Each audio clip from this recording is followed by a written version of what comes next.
In the spring of 2012, a very historic event occurred in the campaign for bison conservation.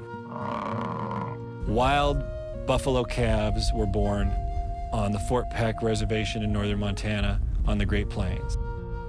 I'm Tim Presso. I'm managing attorney of the Northern Rockies Office of Earth Justice. Approximately 60 of the last wild bison were moved from the Yellowstone Park region up to northeastern Montana, out onto the Great Plains, where bison formerly roamed, onto the Fort Peck Indian Reservation. Livestock interests have sued to stop any further such bison relocations, and specifically to prevent the Fort Peck bison from being shared with other Native American tribes on the Fort Belknap Reservation, which is another Indian reservation in northern Montana that is eager to have wild bison on its landscape.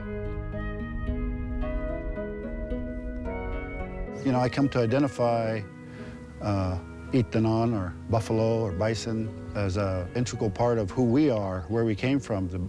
You know, they kept us alive, the food, you know, clothing, shelter, lodges. Place here would work for them, would work for us. We just have to, you know, figure out the way to help each other.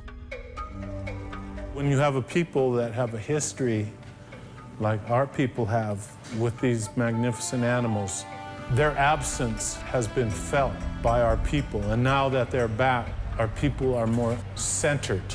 The unit that we have built up now for them is now that they'll reside on 7,200 acres, which basically goes way over them hills and it goes into another unit that will add on another 4 more miles.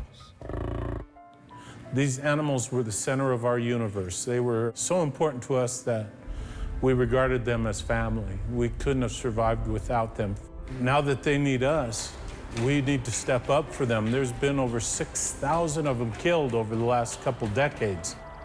Yellowstone Park is a big place, and it provides habitat for many bison, but it doesn't provide enough habitat for the bison herd to occupy perpetually, because the bison herd continues to reproduce year after year. And eventually they overflow the park's boundaries. In the past, the answer to that was slaughter. When the bison moved outside the park, they were captured and slaughtered just like livestock at a feedlot.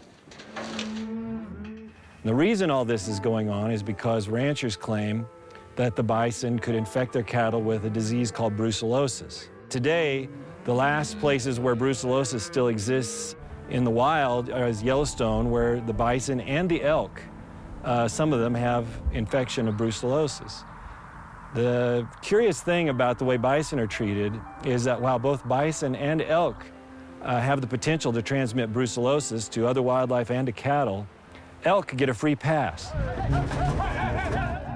The bison have been subject to a policy on the north boundary that says no when they try to move across the park boundary, and subjects them to hazing, capture, testing for brucellosis, shipment to slaughter. Well, the issue is when they get in the state of Montana, they're actually illegal. Wild bison are illegal in the state of Montana. So they come wandering out looking for food on a year when it's snowy and deep snow up in the park. And they cross this political boundary, the park boundary, and then they're in trouble out here.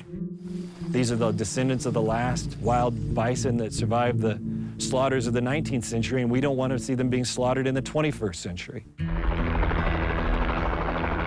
Now we're recognizing that there's such a precious genetic resource and a precious link to our natural history past that there's an opportunity to use that overflow, so to speak, as the seed stock for return of wild bison to their natural habitats in appropriate places across the West and the Great Plains. Yellowstone was the last haven for wild buffalo in the late 19th century, when we reduced them from estimated 30 million down to the last 25 wild individuals, and those were the last 25 in Yellowstone National Park.